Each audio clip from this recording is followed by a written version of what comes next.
vamos falar sobre um assunto que eu considero muito relevante, uma palavra que eu acredito que vai nos fazer bem, que é em que é que se resume tudo. Ou seja, a Bíblia toda resumida. Alguém quer um estudo do resumo da Bíblia? Alguém quer? Um resumozinho pequenino. No que é que a Bíblia se resume? Eu estou convicto que... agora melhorou, mas tira aquela. Ai, não pode não, aquilo está horroroso. Aquilo é do inferno. Nem Jesus aguentava aquela luz. Melhorou. Ele ao sol, não é? Ele era o sol, ele próprio é o sol. Muito bem.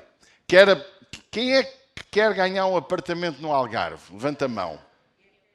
Ou preferem em Lisboa? Em Lisboa é mais caro, é melhor ser no Algarve.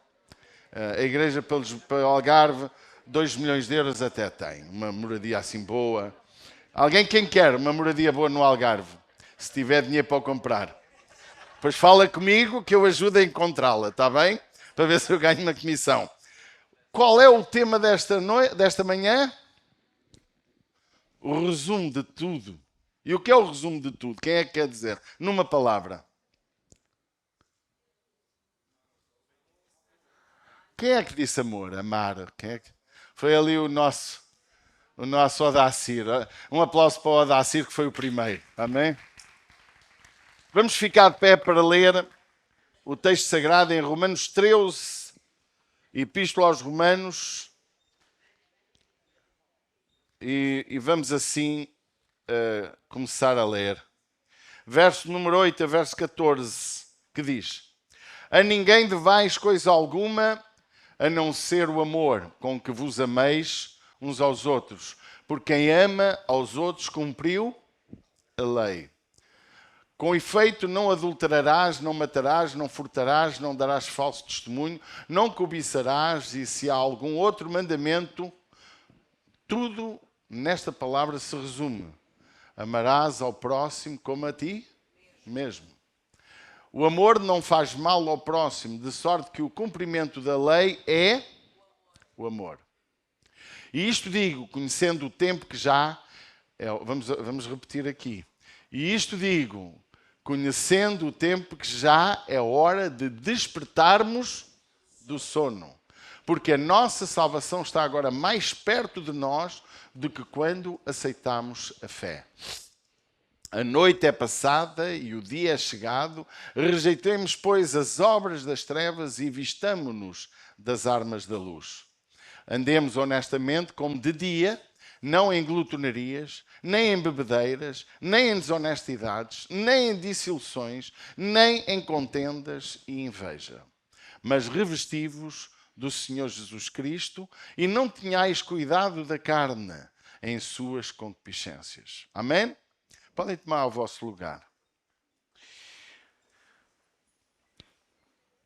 Em Gálatas 5,14, que eu vou pedir ao jovem para colocar, ele reforça também este sentimento que vai ao centro da questão, ao âmago. Porque toda a lei se cumpre numa só palavra, nesta: amarás ao teu próximo como a ti mesmo. Em Tiago 2,8 diz o seguinte. Tiago, capítulo 2, versículo 8. Tiago, capítulo 2, versículo 8. Todavia, se cumprirdes conforme a Escritura a lei real, diga comigo, lei real, amarás a teu próximo como a ti mesmo. Bem fazeis. Que bom, não é? Irmãos amados, é sem dúvida... o tema que nós hoje vamos ter tem três pontos que nós vamos falar. No entanto, eu gostava de salientar que nós podemos ter as maiores desculpas que a vida nos pode dar, as maiores razões que a vida nos pode dar, mas a verdade é que o Evangelho, a palavra de Deus, ser verdadeiramente cristão, se resume nesta palavra: amar o próximo. Amar o próximo. que é a coisa mais difícil. O próximo não é as pessoas afastadas. O próximo não são pessoas que estão distantes. O próximo não é quem vive no Algarve. O próximo é quem lida contigo todos os dias. É aquele que é perto de ti, que trabalha contigo. É aquele com quem tu relacionas e não conheces de lado nenhum. É aquele que tu estás no café e está próximo. Porque a palavra próximo significa alguém que está por perto. Ok? E nós, igreja, temos uma ação de desculpa, de ignorar o próximo, não nos preocuparmos com o próximo, não darmos crédito à necessidade do próximo. Achamos que amar o próximo às vezes é pegar em alguma esmola e contribuir para alguém que está carenciado. Muitas vezes achamos que amar o próximo é mandar dinheiro, é fazer alguma coisa boa. Amar o próximo não tem nada a ver com isso. Amar o próximo significa fazer ao próximo o que eu gostaria que ele me fizesse a mim. Amém? O Senhor Jesus disse algo grandioso: o que queres que os homens te façam, faz-o tu primeiro. E Jesus nos deu essa lição, e sabem que eu martelo um bocado neste tipo de tema, mas muitas vezes nós achamos que a nossa vida, ela é uma vida de eu cuido de mim, cuido de mim, cuido de mim. Os outros não estou nem aí. Amar o próximo é estar pronto a sacrificar a tua própria vida pelo próximo. Amar o próximo é muitas vezes o nosso filho ficar exposto a alguma coisa menos boa por causa do amor de Deus para com esse próximo. Amar o próximo é dar o que é de bom que eu tenho, é eu contribuir de mim próprio em relação ao próximo. E deixe-me dizer que mais próximo que nós, igreja, não existe. Hoje, os que estamos aqui, somos o nosso próximo, mais próximo. A minha mulher já nem é meu próximo. De acordo com a Bíblia, a minha mulher não é próximo. A minha mulher é eu. Porque serão os dois numa só carne. Os meus filhos são meu próximo. Minha mãe, meu pai, meu avô, minha avó é meu próximo se estiver ao pé de mim. Se não tiver, a Bíblia bem avisa. Cuidado, cuida dos teus, porque quem não cuida dos seus, principalmente os da própria família, negou a fé e é pior do que o infiel. Então, independentemente se a família crê, gosta de ti, faz-te bem ou mal, ela precisa de ser cuidada também. Nós, igreja, temos que entender o que significa isto. Um alerta sobre, e o apóstolo Paulo, ele declara em Roma, a ninguém devais coisa alguma. Isto é, ele alerta-nos uma coisa muito importante que muitas vezes não compreendemos o que é. Não devam nada a ninguém.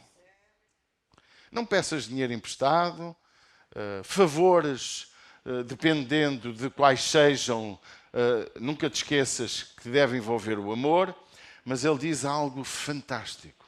Não devais coisa alguma a não ser o amor. Eu creio que a maioria de nós não sabe o que é isto. Eu vou fazer hoje câmara, acompanha-me. Eu hoje vou fazer aqui umas perguntas. Eu não pergunto ao Rodolfo porque ele já sabe mais que eu, então vou perguntar ao outro. Quem é que sabe menos que eu? Paulo Jonas sabe menos.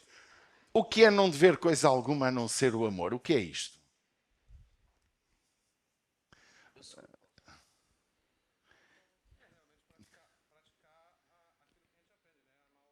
Não se está a ouvir.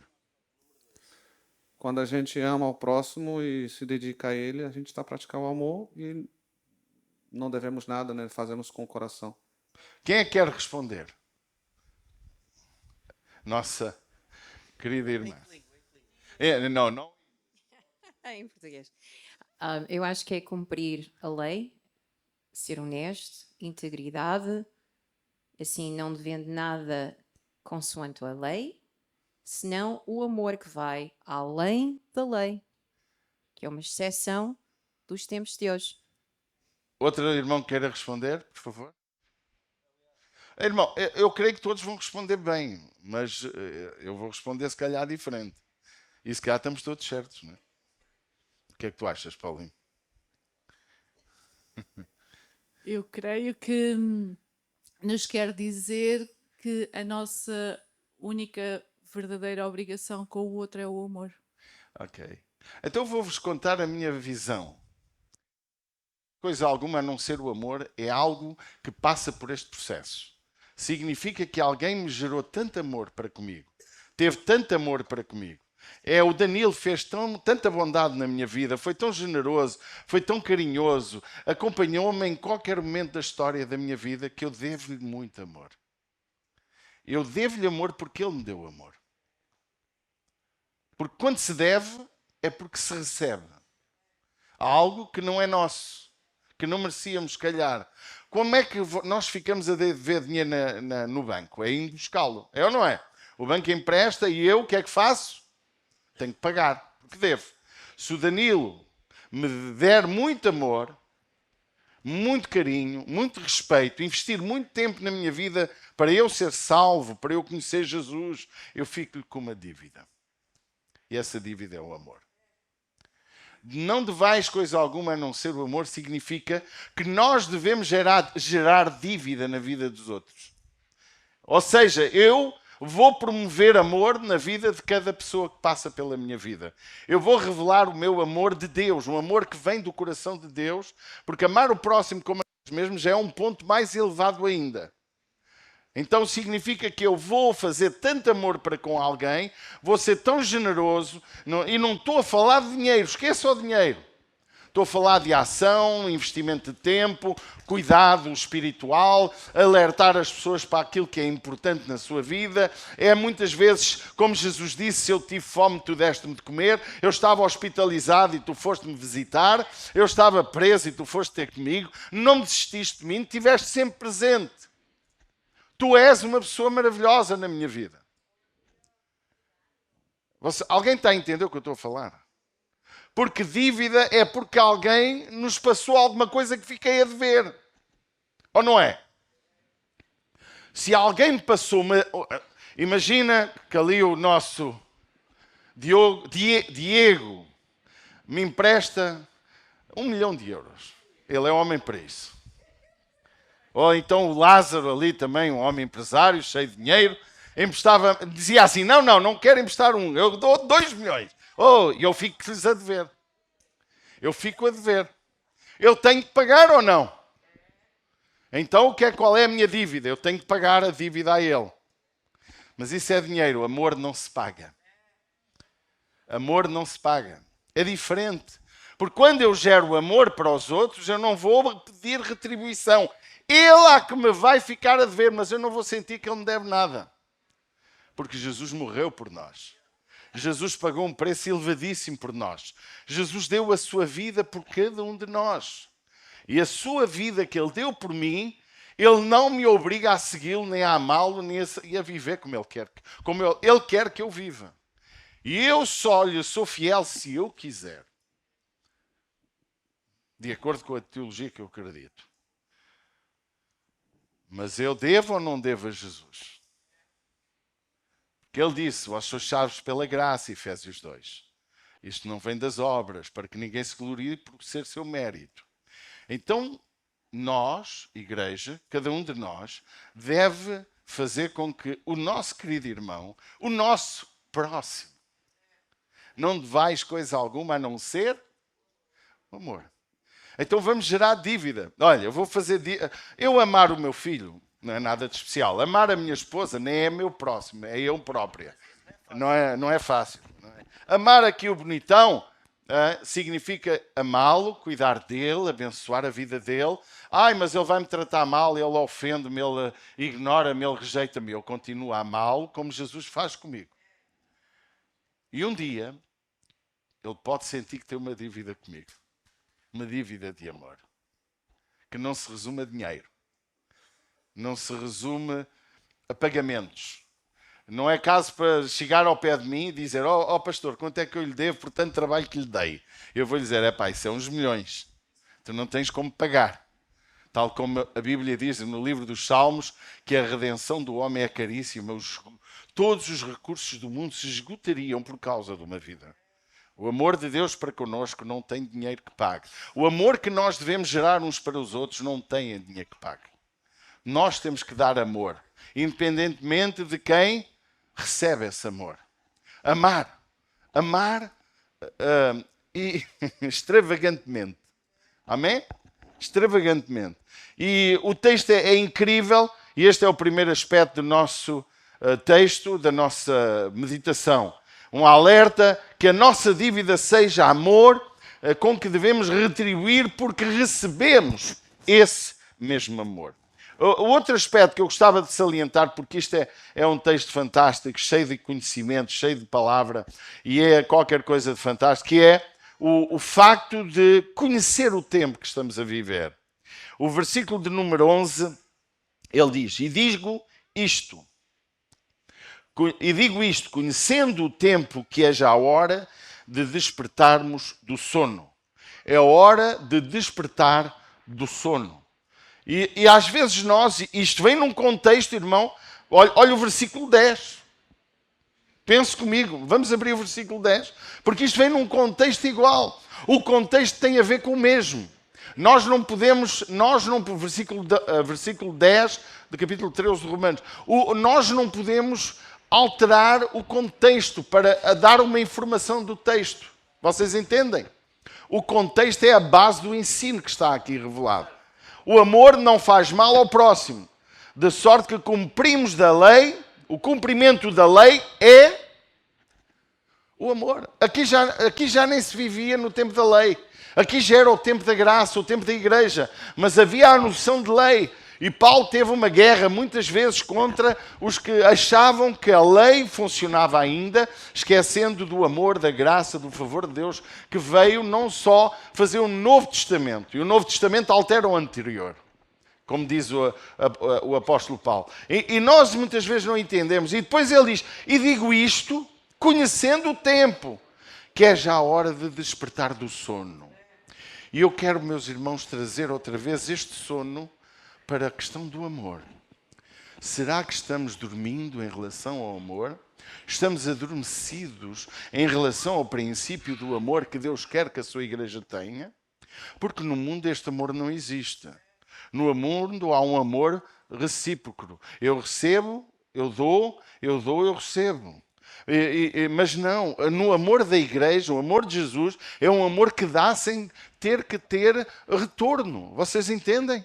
Eu tenho que gerar amor para com o meu próximo, independente se ele me dá ou não dá retorno. E isto não é fácil. Não é fácil. O próprio Senhor Jesus alertou.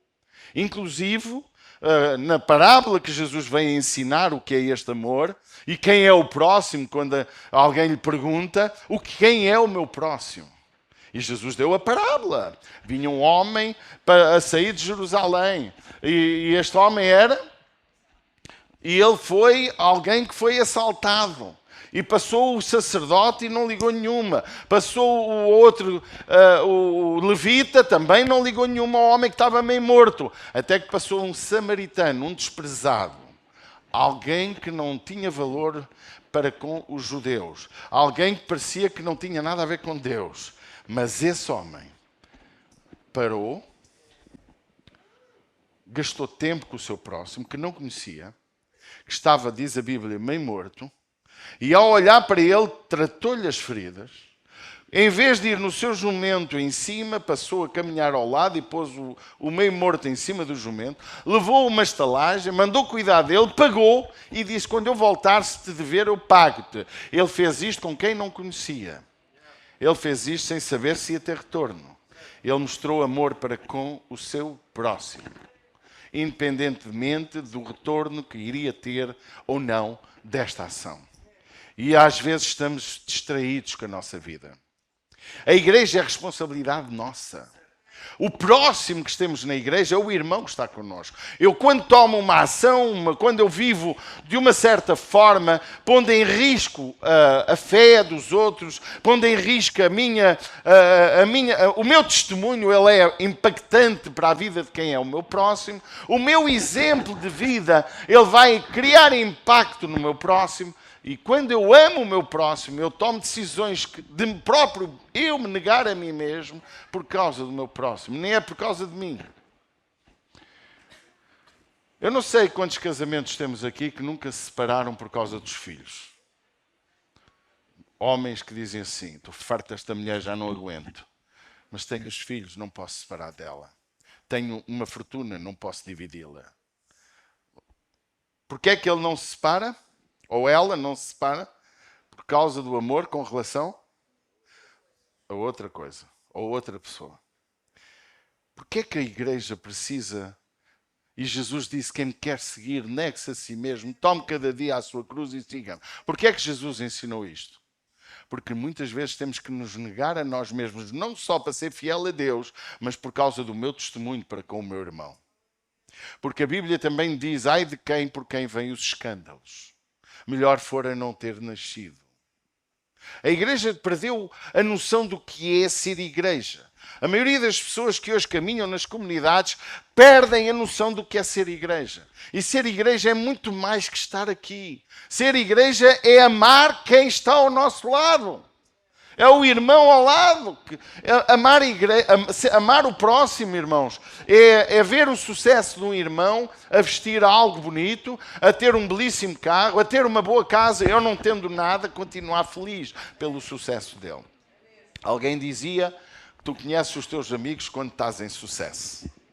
Há dias alguém me dizia da família, tu conheces os amigos quando estás na moda de baixo. Eu deixo-me dizer que na moda de baixo é mais fácil encontrar pessoas que nos deem a mão. Porque há pessoas que no lado superior querem se mostrar muito boazinhas. Mas quando tu tens sucesso, quando tu estás bem na vida, os teus amigos vão chegar perto de ti por duas razões. Ou porque te amam, ou porque querem alguma coisa do teu sucesso. Vocês entendem? É porque têm algum interesse. Alguma coisa boa vai haver no teu sucesso. Pai, eu tenho que me encostar ali. Irmãos, é por isso que os ricos e os famosos têm muita dificuldade de ter amigos. Porque eles não sabem se ele é verdadeiro amigo ou se está ali por algum interesse. E nós, igreja, irmãos, temos que aprender que podemos estar adormecidos quanto à grande verdade do que se resume toda a verdade de Deus. Amar o próximo. Até onde tu estás disposto a amar? Até qual é o teu limite do teu amor e da tua tolerância para com alguém? Conhecer o tempo é algo que precisamos de compreender. De acordo com os originais, a palavra tempo aqui é kairos, o tempo que importa, o momento agora. E nós precisamos de amar hoje. Hoje. E não há dúvida que, de acordo com a Bíblia, este princípio, o tempo está cumprido e o reino de Deus está próximo. Arrependei-vos, diz o texto lá em Marcos 1,15. E crede no Evangelho. Aqui o tempo é kairos. Deus estava agindo no tempo exato. O tempo é agora, irmãos. O tempo de amar é agora. Não é amanhã. Amanhã chegará. Também existe outra palavra que é cronos. Cronos é o tempo que passa. Ou passou, ou já vai. Mas agora, nós estamos no tempo kairos, no tempo de agora. É hoje, é aqui, é agora. E não é em vão que a Bíblia diz: se hoje ouvires a sua voz, não endureceis o vosso coração. Nós precisamos de hoje. O Agostinho de Hipópena, eu gosto muito dele, embora ele tenha, já sempre falo muito nele. Eu tenho imensos livros dele na minha biblioteca. Não peço emprestado, porque eu não gosto de emprestar livros. Aí eu falho no amor ao próximo. Eu vou-lhe explicar porquê. Porque depois não me devolvem ou me os entregam estragados. Não é? E às vezes tenho que lembrar. Eu tenho um livro Mais Poderosos do que Estados, que é da minha Michelle, que estou a acabar, e tenho uma referência que eu vou usar numa pregação dele. E não há dúvida, irmãos, que nós temos na história homens que falaram coisas incríveis. E ele dizia, Agostinho, o tempo só tem sentido quando está ligado à eternidade. O que tu fazes hoje, ele está a explicar isso. O que fazes hoje tem a ver com a eternidade. Porque tu podes estar a salvar uma vida da eternidade sem Deus, como podes estar a condenar uma vida de uma eternidade sem Deus. Ou com ou sem. O que eu faço hoje para a vida de outro pode gerar vida eterna ou não. A igreja precisa de compreender isto. Não é? Houve um outro teólogo alemão, Paul Tillich, sei lá como é que isto se diz o kairos é aquele momento em que a eternidade penetra o tempo. Não é? Dizia que certos momentos da história são decisivos, marcos da ação divina. E o tempo, irmãos, que estamos a viver no nosso planeta é um tempo muito perigoso. O mundo está à beira de um ataque de nervos. Estamos a brincar com o fogo. Homens poderosos estão loucos. Estão a brincar com as armas. Destruindo o património de pessoas que durante uma vida construíram. Ainda agora vimos, nestes últimos 2, 3 dias, como património se destrói, como vidas se matam, como pessoas ficam feridas. Nós estamos a ver um borbulhar de grandes problemas. Não é só rumores de guerra, como diz a Bíblia. É guerra ativa. Não é só um tempo de vamos ver o que é que isto vai dar. Não, é ação ativa. Nós estamos sujeitos, irmãos, a muitas coisas. Mas há uma coisa que eu não posso esquecer. Não posso estar a dormir naquilo que eu preciso de estar acordado. A Bíblia diz lá em 1 Coríntios 11, que Paulo diz à igreja, olha que por causa do vosso pecado há muitos que dormem. E aqui ele volta a relembrar o mesmo, declarando que é necessário nós despertarmos do sono. Olha o que diz, voltando ao nosso texto, e isto digo conhecendo o tempo, que é já a hora de despertarmos do sono, porque a nossa salvação está agora mais perto de nós do que quando aceitamos a fé. Será que está? Ou será que nos estamos a afastar de Deus? Porque é suposto, quanto mais anos eu tenho, mais experiência eu tenho, mais amor eu tenho, mais santidade eu tenho, mais perfeito eu sou diante de Deus. Ou não? É suposto que à medida que eu cresço, olha, eu quanto mais anos tenho, mais barriga vou tendo. Mais bagagem vou tendo. Logo, eu estou com uma estrutura fantástica, como vocês veem. Eu estou no cumprimento da palavra, o justo engorda, diz a Bíblia. Está escrito, doa o que doer. Agora, eu engordo, mas morro mais cedo por causa disso. Não é? A saúde pode ir para o galheiro. Mais próximo do Senhor. Agora, há uma coisa que eu não posso esquecer. Se eu sou crente há muitos anos, eu devia ter mais maturidade espiritual para amar o meu próximo. E talvez amar com sabedoria, porque não? Embora o amor possa ser extravagante, também precisa de sabedoria. E a igreja precisa de compreender isto. Amém? Houve um teólogo luterano que ele disse, diferenciou claramente Cronos e Kairos na teologia do Novo Testamento para compreender isto, porque muitas vezes e ele declara, nós achamos que muitas coisas, é tudo a mesma coisa, não é? A encarnação de Cristo foi o Kairos por excelência. E nós precisamos disto. O tempo de Deus é hoje, por isso que a Bíblia diz uma coisa incrível, e é Kairos constantemente, que diz, ele é o mesmo ontem foi Kairos, ele é o mesmo hoje é Kairos, será o amanhã, e o amanhã, quando lá chegar, é Kairos. E nós temos que amar Kairos. Temos que estar prontos a amar de uma forma ativa, permanente, constante, contínua. Amém? E por fim, ele diz uma coisa que eu gosto muito.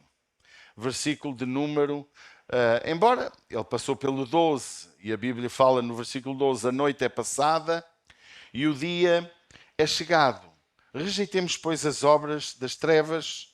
E o que é resistir às trevas? É o que é rejeitarmos as trevas. E vistamos-nos das armas da luz. Andemos honestamente como de dia, não em glutonarias, que é o que, irmãos, sinceramente eu gosto imenso. Não sou glutão porque eu quando como até aquele nível paro logo. Mas glutonaria não é um dia comer demais. Já disse isto muitas vezes. A glutonaria é viver para comer. A pessoa só pensa em comida. É para o que é que eu vou jantar? O que é que eu vou almoçar? O que é que eu vou... A pessoa está sempre ali num foco e ainda vai mais longe. É a pessoa que come, depois vomita, depois volta a comer, que chama-se a bulimia.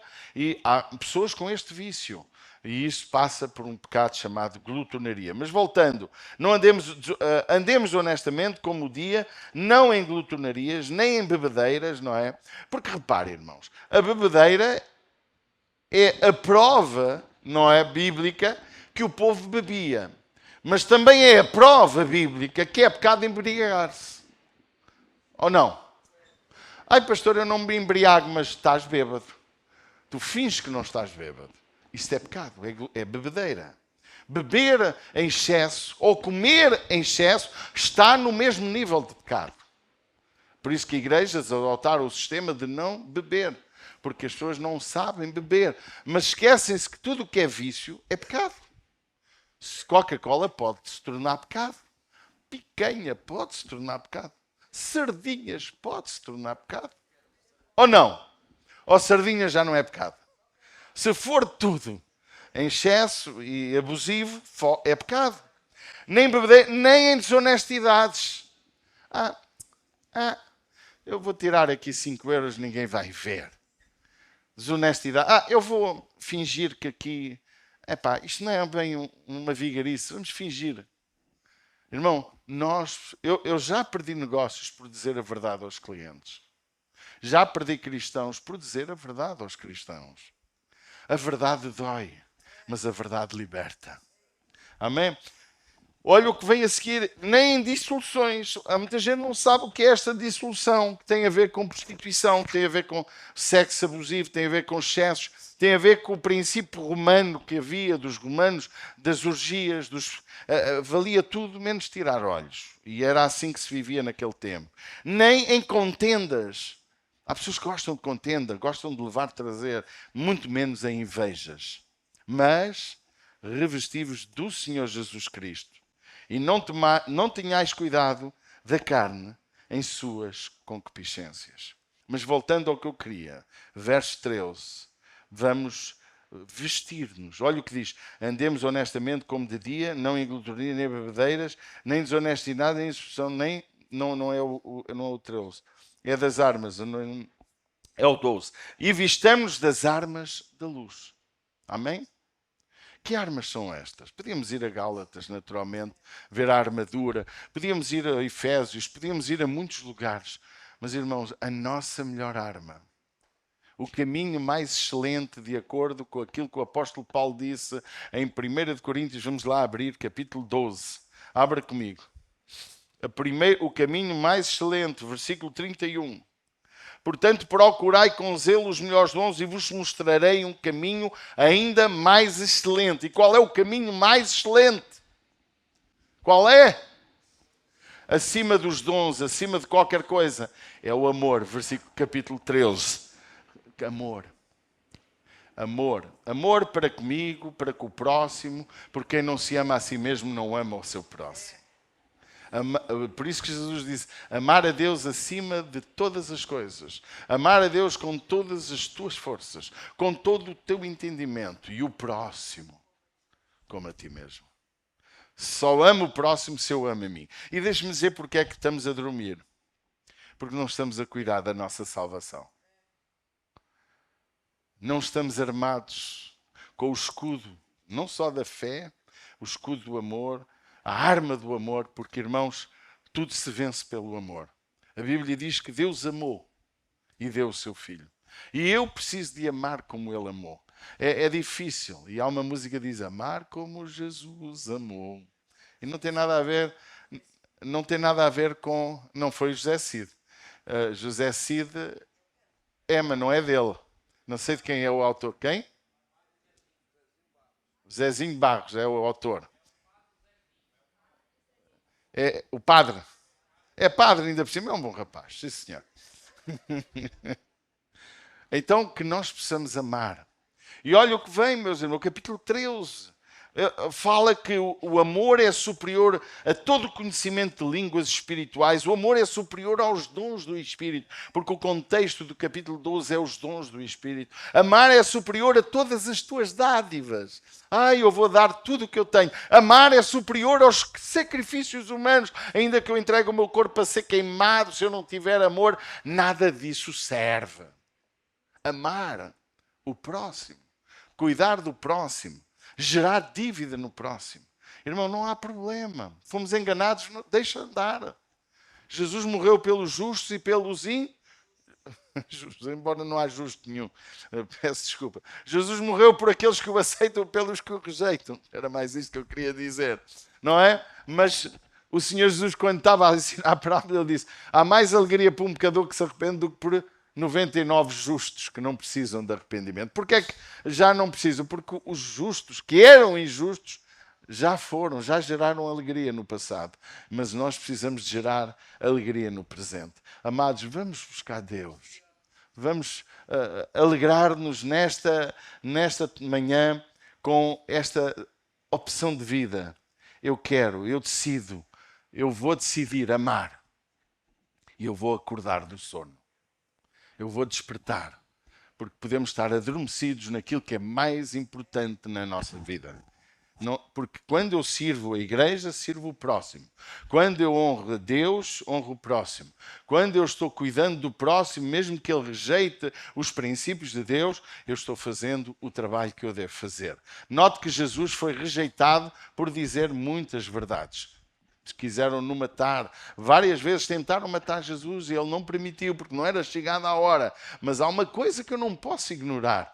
O serviço que eu tenho que fazer, o amor que eu tenho que dar, preciso dá-lo. Só assim podemos transformar a nossa cidade. Amando, cuidando, protegendo, fazendo a obra que Deus nos chamou para fazer.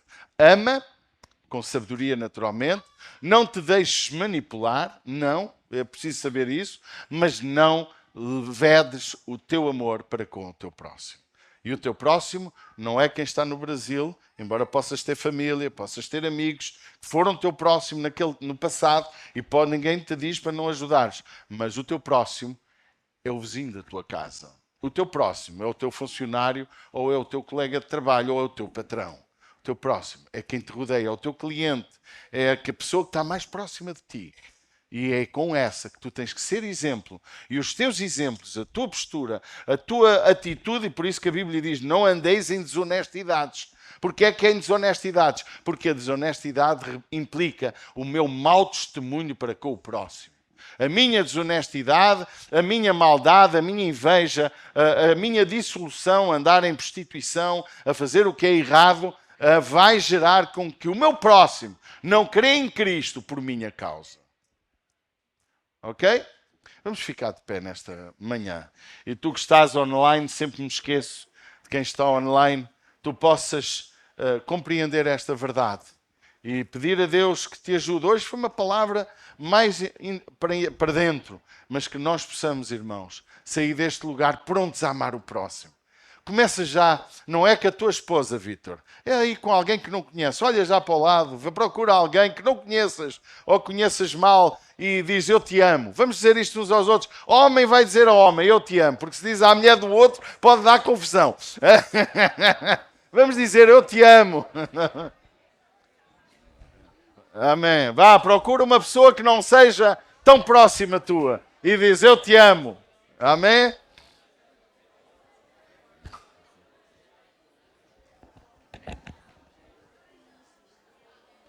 Amém.